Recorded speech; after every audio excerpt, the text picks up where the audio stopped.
Paracetamol এমন একটি ওষুধ যা প্রায় প্রতিটি বাড়িতে পাওয়া যায়।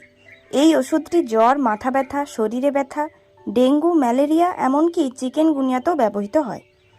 কিন্তু নির্দিষ্ট বয়স ও ওজন অনুযায়ী ডোজ না খেলে শরীরে উপকারের বদলে অনেক ক্ষতি হতে পারে। তাই শিশুদের ওজন অনুযায়ী এই ট্যাবলেটের ডোজ নির্ধারণ করা হয়। প্যারাসিটামলের অত্যধিক ব্যবহার লিভার ও কিডনির ক্ষতি করতে পারে। যদি একজন ব্যক্তি দিনে 4 গ্রামের বেশি এই ওষুধের ডোজ গ্রহণ করেন তাহলে তার স্বাস্থ্যের জন্য এটি বিপজ্জনক।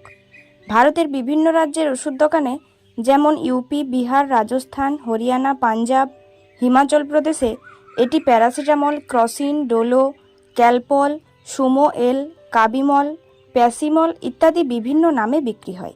ব্যবহারও হয় যথেচ্ছ পরিমাণে। প্যারাসিটামল ট্যাবলেট জ্বরের ওষুধের পাশাপাশি ব্যথা উপশমকারী।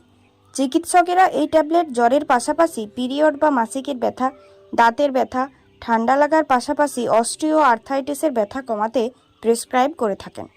গর্ভাবস্থায় প্যারাসিটামল ব্যবহার শিশুর স্বাস্থ্যের জন্য ক্ষতিকারক হতে পারে।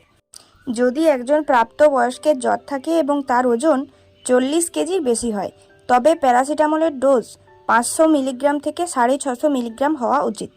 4 থেকে 6 ঘন্টা অন্তর দেওয়া যায়। শিশুর ক্ষেত্রে যদি বয়স 1 মাসের কম হয় তাহলে প্রতি কেজি ওজনের জন্য 10 থেকে 15 মিলিগ্রাম প্যারাসিটামল 4 থেকে 6 ঘন্টার ব্যবধানে দেওয়া যায়। যদি আপনি 3 দিন ধরে জ্বরের জন্য প্যারাসিটামল খান এবং জ্বর না কমে তবে আপনার অবিলম্বে ওষুধ খাওয়া বন্ধ করা উচিত এবং ডাক্তারের সাথে যোগাযোগ করা উচিত। তাছাড়া যদি আপনি শরীরে কোনো ধরনের ব্যথা অনুভব করেন তবে প্যারাসিটামল 10 দিনের বেশি ব্যবহার করতে পারবেন না।